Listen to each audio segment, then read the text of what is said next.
फैलायालाय सिनेमानि मानसियालाय मा रास्तायाव फैलाबाय थायो दामनांगौलै सालाखौ होलांगौसो आंथ' गियालै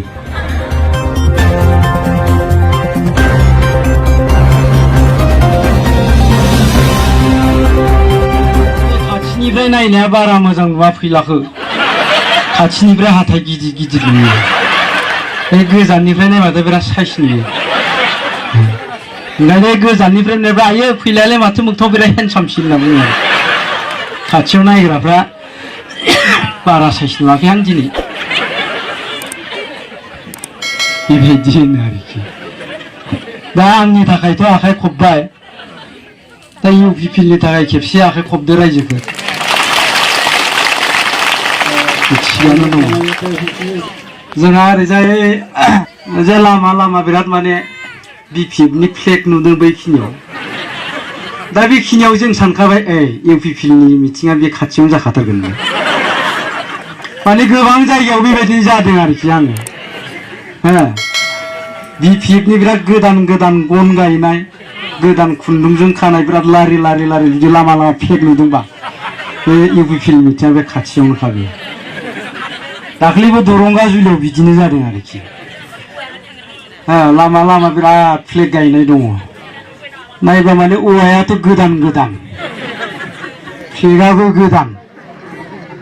बेनिफ्राय जि मिटिं ओरै हाबलांनाय बेखैजायबो बिराद मोजां गंनै दं आरोखि ओरै नाहरबाय बिपिएफसो खोमालै होननानै फारसेखै थांबाय जोङो फारसेखै थांबाथाय माने बिपिएफनि फ्लेग गायनाया जोब्बाय आरोखि दा ओरैजाय मिटिं थाथावला बायदि मोनबाय ओंखायनो गिदिंबोफिननानै माने बै जि मिटिं जाहैगोन बे जायगायाव माने फ्लेग गांनै जे बिपिएफनिसो दं आरो मोनायाव गायना गालांनायनि उनाव खाथिथाराव मोनहैबासो इउपिपिएलनि फ्लेगखौ नुबाय नै बिदियाव दा नोंथांमोननियावबो बेबायदिनो नुदों दा ओंखायनो ओरैजायसो सानदों आरोखि दा बेस्राफ्रा बे मानसिया थैनो गोनाङाव एसे बाब्राबलाबायोना बारा दिन गैला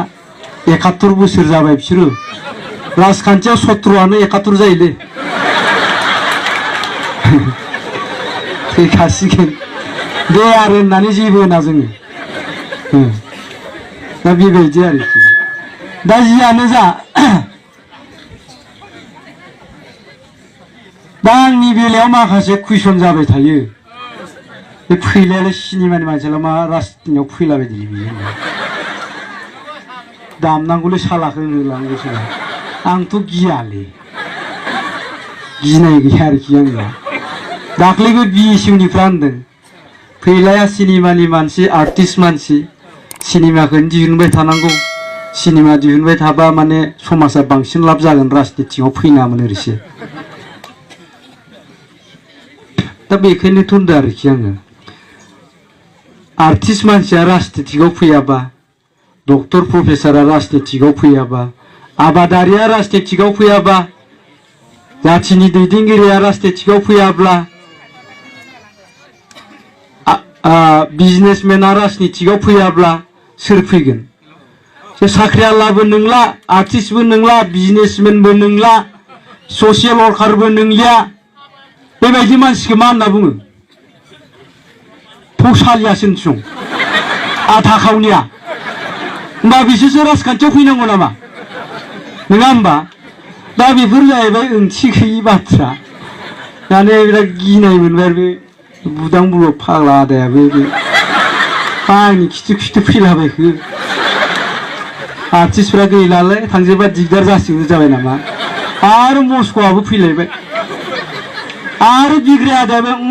आं लासैसो ओंखारगोन र' ओरै जालायबाय आंखौ नोंसोर थांग्रोबाय था आरो जाय दा बेफोरखौ नुनानैसो गिखो ना माखो मोनथिला आरो दा बिनि गेजेरावनो आं मोनसे खोथाखौ बुंनो नागिरदों राजखान्थियाव फैनायनि जाहोनखौ मोननै मोनथामसो दं मोनसे गुबै जाहोनखौ आं बुंनि आरोखि 2016 मायथाइ बिटिसि बे एकर्ड दे जादोंमोन आरोखि दा बेवहाय आङो मोनसे डायलग होदोंमोनलै ओरैजाय दा हिनजावफोरखौसो गिलायलांनाय ओंखायनो तारमाने आं ओरैजाय होनदोंमोन आरोखि मेन्डेलायाबो आंनि सिगाङाव माबा माबि होनना लादोंमोन बै एकर्ड दे खालि क'क्राझाराव मिथिङाव बिनि उनाव आंबो बुंबाय आं ओरैजाय बुंदोंमोन आरोखि बै जोंनिया हिनजावफ्रा खालि माबा रिजार्भेसनल' बिबाय थायोना दानिया माबा चेयारमेननि रिजार्भेसन MCLA नि रिजार्भेसन MLA नि रिजार्भेसन दा आं ओरैजाय होनदोंमोन आरो बै हिनजाव मानसिफ्रा मा चेयारमेन जानो मोननांगौब्रा चेयारमेन होननायालाय मा होननाय जायो चेयार मानेथ' चेयार जाबाय जिरायग्राया मेन मानेथ' हौवा मानसिखौसो होनोना डिक्सनारियावथ' चेयार वमेन सोदोब गैया गतिके हिनजाव मानसिया बोरै चेयारमेन जानांगौ जाखो हिनजाव मानसिया चेयारमेन जानो मोना आरो हिनजाव मानसिया चेयारमेन जानांगौबा जों हौवाफोरनोबो नार्सनि रिजार्भेसन होनांगोन नङा होमबा आरो मा रिजार्भेसनल' बिबाय थायो जोंनिया बे माबाफ्रा बर'फ्रा खमायलांजोब्बाय सुबुं अनजिमाया जुदि खमायोबालाय बा रिजार्भेसन मोनबाय थानोलै ओंखायनो मोनसे खामानि माव आइजोफ्रा आरजे होनदोंमोन आरोखि आङो बे आइजोफ्रा मोनसे खामानि माव सुबुं अनजिमाखौथ' बारायनांगोन नालाय गावबागावनि फिसायखौ सासेयाव साबा हाबा खालामनो एलाव होदोंमोन बिदि होननानै मा होनदोंहाय बे फैलाय मा होनदों होसोथ' ओरै जाहैबाय बाय खारनाया आंबो एकदम दांलाब दांथाब मेन्डेलायाबो खारफाबाय आंथ' बासआव खुनुरुखुम गाखोबाय मेन्डेलायाथ' हमजाबायनो हिनजावफोरजों हमजानानै दोब्ला बुजाना मेन्डेलाना थाफियानो दोलाबाय आरो बे दिननिफ्राय मेन्डेलाया माबा लाव बेगर बेराम जायो दा बेबायदि घटना जायो बे घटना जानायखौ नोंथांमोना नुवाखै बे स्टेजआव जायाखै स्टेजनि उनथिंजाय जादों आरोखि स्टेजनि उनथिंजाय जादों ओरैबायदि डेन्जार जादों रायजो राजाफ्रा बेखौ नुवाखै आरो बेखौ जोंसो मोनथिसिगौ आरो बे घटनाखौ खालामनायाबो दहाय जोंहा बिआर फेरेंगा सारा बुंलांबाय जोंनि गेजेराव माखासे मुखा गाननाय लिडारफोर दङ जातीय संगठननि लिडारफोर जाय लिडारफ्रा हाग्रामा महिलारि आरो BPF नि सेम्पिटिखौ नागिरनानै जायखिजाया खामानिखौ मावनो हायो ओइदिनखालिबो बेबायदिनो जादों जोङो डायलगखौ होखांनानै स्टेजनि उनथिंजाय जिरायनानै थाहैबाय आरोखि बेखौ रायजोफ्रा जेबो मोनथिला दसे उनाव थांबाय बहा थांखो फैला मेन्डेला आरो जाहैबाय बिसोरनि सलुसना दिनै बेयावनो जानांगौ जाहैबाय आरोखि आं नायबाय सोरलै आं आफादनि नामखौबो बुंला दे जातीय संगठननि लिडारफोर बिथांमोनानो आं होनबाय मा जाखो मा जानोलै मा जानो नोंसोरनिया सलुसना बेयाव दानांगौ सोर लेंहरनायलाय बे फैला मेन्डेलाखौ होनजाहैबाय बेयाव सोर लेंहरनाय बे फैला मेन्डेलाखौ बै माबा लिडार माखासेखौ बेबायदि होनहैबाय आरोखि फैला मेन्डेलाखौ बेयाव सोर लेंहरनाय दिनैनिफ्राय बेन जानांगौ बिसिना बेयाव आंथ' गिया आंखौ फैला गरमसो होनखायो जायगायाव सेंग्राफ्रा गासिबो गिजोबो आंखौ सिमलायाव लकेलाव मा जानोलै मा जानो जाहैबाय मा डायलग होदों बिसोरो कमेडि होनदों कमेडिया बिदि जायो नामा जों कमेडि नायफेराखै ना मारै जाहैबाय मानसिखौ लाना कमेडि खालामाबा बे दाउ अमा बोरमाखौ लाना बेसे कमेडि खालामब्रा होनबाय आङो